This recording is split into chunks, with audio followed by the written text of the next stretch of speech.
you love my barely prepared content here, then you'll love my completely unprepared content on my streaming channel, which is youtube.com/grimstreams, which is pretty easy to remember. Hobbies often have a common heritage, and newbies to those hobbies don't necessarily understand the various foibles and quirks of older generations within that hobby. Common history gets lost, unfortunately, and the reasons for things, the values that have been held in those communities can end up getting eroded. I don't think that the influx of newcomers from younger generations into the role-playing game hobby, I don't think they understand the steadfast resistance that older gamers, grognards, have to their censorship or attempted censorship, their moral panic, their demands that everything change for the protection of other people. So hardly ever them, but other people. If we don't share the deep lore of the role-playing game hobby, people forget, and we end up fighting the same battles over and over again in slightly different forms, year in, year out. There are common fears in humanity, cross-cultural even, instinctual even, bred into us over centuries, millennia, tens of thousands of years, longer. A lot of people are afraid of snakes. A lot of people are afraid of spiders. Venomous creatures? Yeah, that makes sense. Lots of people have a fear of the dark, because we can't see very well in the dark, and light, heat, was a sign of home. We were vulnerable in the dark. Also, many of us have a fear or disgust reaction to vermin or rot, to mold and fungus, to mice and rats, to maggots.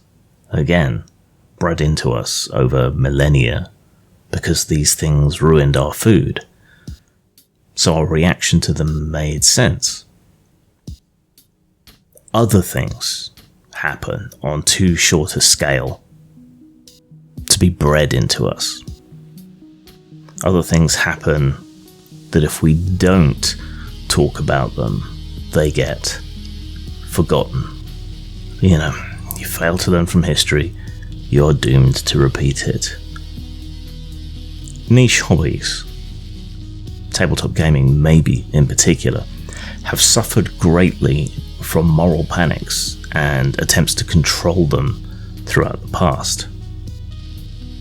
If you look back, the panic that Frederick Wertham kicked off about comics, particularly horror comics, killed that entire industry and brought in the Comics Code, which greatly restricted people's ability to express themselves in comics. That also killed off a nascent and emerging racial minority business in comics, in the United States in particular. There was the Hays Code that guided representations in cinema in Hollywood that was deeply restrictive. Failed lawyer Jack Thompson tried to whip up a frenzy against computer games, though he wasn't the first one. He is the one that is most associated with that moral panic, an attempt to control things, to keep them out of the hands of poor, vulnerable children, calling computer games murder simulators. More recently, we had Anita Sarkeesian and her claims that just about every game or form of media you cared to think of was sexist. The PMRC, Tipper Gore, wanting content warnings of explicit lyrics on rap and metal songs, again for the sake of protecting the children.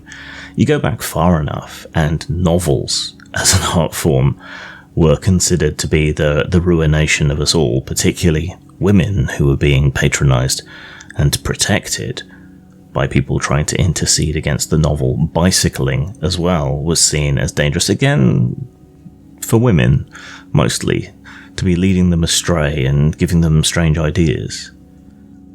These days, the panic and the attempt to control is all about safety and inclusion in tabletop games, whereas before this was always outside interference trying to press its way into a hobby.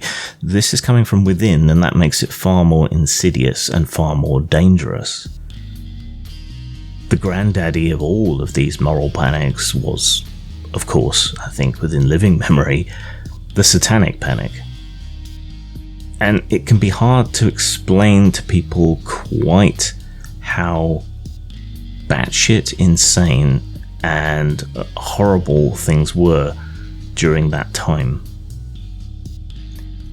You can draw comparisons with QAnon, I think. In the Satanic Panic, people honestly believed that many forms of media were set up to try and induct people into satanic cults to lead them astray, that satanic cults existed everywhere, that they were behind politics, that they were behind everything, that they were conducting human sacrifices, even breeding babies specifically for human sacrifice.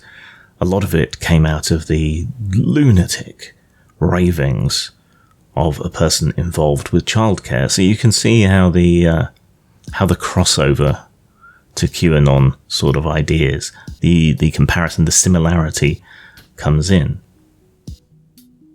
Now this was taken seriously by a lot of people, a lot of parents. We were somewhat insulated from it here in the UK, but we did have incidents. Games were banned from being played in schools or other public places. Books were burned. Yes, there were book burnings. Priests screamed about the games from the pulpits. Many of them still do and still earn coin from that. Pat Pulling's son, unfortunately, committed suicide, and she chose to blame Dungeons and Dragons. She created an organisation bothered about Dungeons and Dragons, and she began to lobby, and to lobby hard, and she had some success. To the extent that police in many areas were issued guidelines which, amongst other things, suggested that the presence of D&D in someone's house, if they got involved in searching it or trying to solve a crime relating to the people, that this was a sign of cult activity and membership, amongst other things. There's common threads here. It's about control and censorship, and it is excused by unproven ideas that the line between fiction and reality is blurred or nebulous, and that some weak party being patronized by the Crusaders must be protected from this media, whatever it is, lest they be led astray, driven to suicide, inducted into a satanic cult, whatever the case might be. So the reason grognards, such as myself, react to the current moral panic in the way that we do is because of these historical moral panics. The fact that it was always about seeking control, that it was always patronizing, that the underlying assumption behind it, that people were somehow vulnerable or could be harmed by fiction, could be led astray by fiction. This is not something that has really ever had any academic support, at least not from plausible academia. So when you do this, you're Helen Lovejoying, won't somebody think of the children?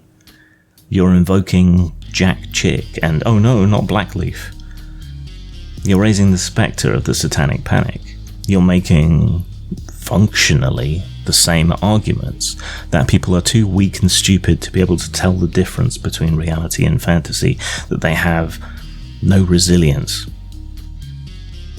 And you're trying to force everybody to conform to the lowest common denominator. And it all rests on that same weak basis that all of it did. this assumption that the line between reality and fantasy is blurred, that people can't tell the difference. Now, there was a study fairly late in the Satanic Panic, if I recall. I've searched high and low, but I can't find it. Some older game designers used to have it archived, I think maybe Jonathan Tweet. But there was a study done into role-playing gamers against a control group. And they were testing for indications of various kinds of mental illness, most particularly psychopathy, if I recall correctly, or sociopathy. And gamers scored a much higher indicator for this problem than anyone else, at least in the test to start with.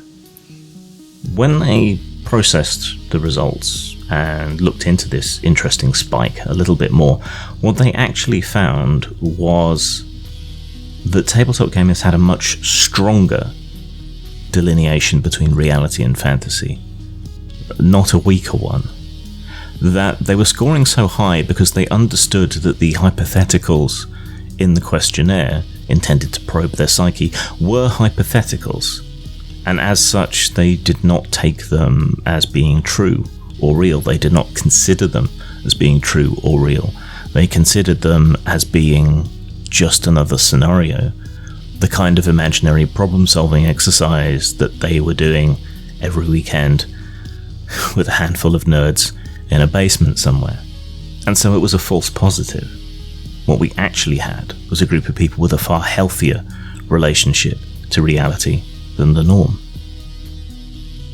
Gaming used to be a haven for outcasts, nerds, to escape from being swirlied, LGBT people, a few ethnic minorities, but there were always problems, mostly from within ethnic minority communities, with getting people interested in gaming. And it's ironic that the people who are now seeking diversity and inclusion are the ones who are actually gatekeeping, excluding people, and raising this spectre of weakness as an excuse to control what other people do, what other people consume, the kind of stories they create and tell one another, on this patronizing excuse that are other people, not them, you understand, but other people, children, women, disabled people, LGBT people, they're weak. They're weak and feeble. They can't tell the difference between reality and fantasy, and so we must do X, Y, Z in order to protect them.